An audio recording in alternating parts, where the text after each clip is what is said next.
Sony just does these things that honestly win people over, right? And you probably know a little bit of what I'm talking about. They really just win people over with the craziest things. And to me, I feel like that is huge because people just expect it to kind of come out and, be amazing. And realistically, that is something that we haven't seen too much of lately from Xbox or some of these other things. And to me, Sony has so much going for it, despite being so lackluster, that it's just one of those things that that just blows my mind, to be honest with you. So anyway, it's going to be very, very interesting to see how this all kind of plays out. I love the fact that Microsoft is very much in this like mode where they can't get out of their own way, and to me, that realistically kind of just tells you everything you need to know about Xbox at this particular point. The inability to pick up that fumble and do anything with it. I think that is just absolutely hilarious to me. So, again, we'll see. We'll see. Anyway, let's get into it. I'm Crap Gamer. This is Crap Gamer Reviews. Back with another video. Thank you so much for checking it out. I certainly appreciate it.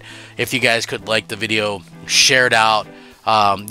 Please subscribe if you haven't already done so. That would mean a lot to me as well. Just going forward, I think you guys are fantastic and would just love to continue to grow the channel. I do daily gaming content, if you didn't know. I try to be informative but also entertaining, and give my take on the news as well. And I think that's something that not a lot of people do. So hey, stick around and make yourselves comfortable. So like I said, I think that there is a lot to be said for that. So anyway, like Sony has done a good job of getting people hyped up. They continually get people hyped up. It's a thing of beauty. I'm a gaming fan. I may not be the biggest PlayStation fan, but it is pretty incredible the way that they managed to get people excited for their products, despite the fact that they've had a lot of struggles with the first party content lately. That's something that a lot of people probably don't really know. So anyway, they announced the 30th anniversary collection, including gray PS5 and PS5 Pro. Really cool stuff.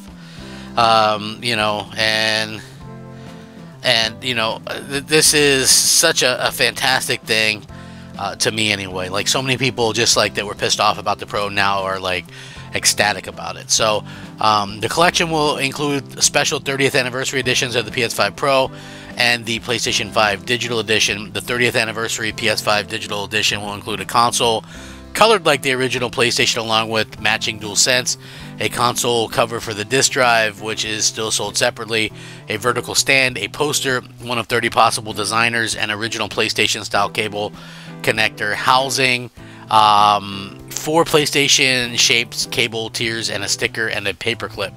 The 30th anniversary PS5 Pro will include the same accessories as well as a DualSense Edge and a DualSense charging station. Sony says the 30th anniversary PS5 Pro will have a number on it, and the console will be limited to 12,300 units globally. The 30th anniversary DualSense controller and DualSense Edge controller will be available separately, as will a 30th anniversary version of the PlayStation Portal with PS1 style controller handles. Pre-orders for the 30th anniversary collection will start on September 26th, and the collection will be released on November 21st, as prices have yet to be confirmed. So again, Sony really kind of plays off of the nostalgia factor, and I think that's pretty damn awesome when you think about it, because so many people just have these good memories and feelings of PlayStation, and again, you can't really discount that. That's a pretty interesting way to kind of keep people excited about the future of your platform and gaming in general. So I hope that they realistically continue to nail these things, these announcements and things like that. continue to drive engagement and continue to just do these things that are amazing. And I feel like that honestly, when we start seeing a lot of these announcements and things like this, people kind of underestimate Sony's ability to tap into that whole nostalgia feel. So yeah, I think they've done a pretty good job with that. Now, in regions where PlayStation Direct is available, players with a PlayStation Network account will be able to pre-order the PS5 Pro, Portal, and DualSense Edge. From there, in regions where it isn't, they can pre-order from participating retailers. The PS5 Digital Edition and DualSense Wireless Controller will be available both PlayStation Direct and participating retailers. And I quote, we've had 5 fantastic console generations since the launch of our very first PlayStation. We're proud of the innovations and experiences we brought to PlayStation community over the years as we kept up with the latest technology. As it advanced in the early days, the number of pixels was around 300,000, and now it's more than 8 million pixels for a 4K screen. Additionally, stereo sound evolved into surround sound, and now we are using 3D audio. The game controller has also evolved, starting with buttons, then came the analog stick, and later vibration, and now we have haptics and even adaptive triggers. Everything we've done is to ensure PlayStation is the best place to play.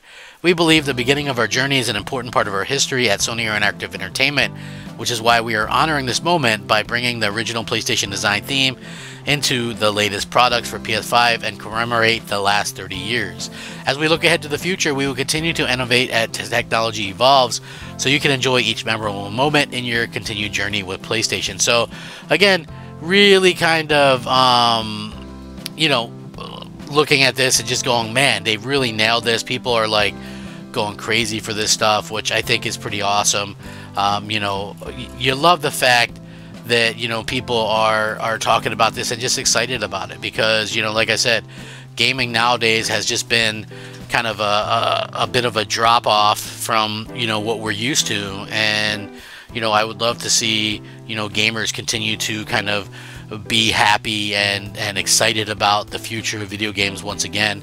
Seeing stuff like a PS5 Pro 30th Anniversary Edition really kind of gets the juices flowing, and that's exactly what PlayStation needed to do. I mean, yeah, they've struggled, they've had issues and things with like Concord and not having a great first party lineup, but they still have that factor where I believe PlayStation fans are probably the most loyal for any electronic, because even going back to like the PS4, back when I was like hardcore Xbox One, I would ask the PlayStation fans, like, why are you buying a PlayStation 4 over an Xbox One? Sony has nothing in terms of software or even anything compelling looking, right? And they would always say, well, since the beginning, they've always delivered and they've earned that trust. And so that's why people continually buy PlayStation over everything else. And I think it's probably the same way now. Yeah, it's a little bit of a misnomer that it's pretty clear that the first party is struggling,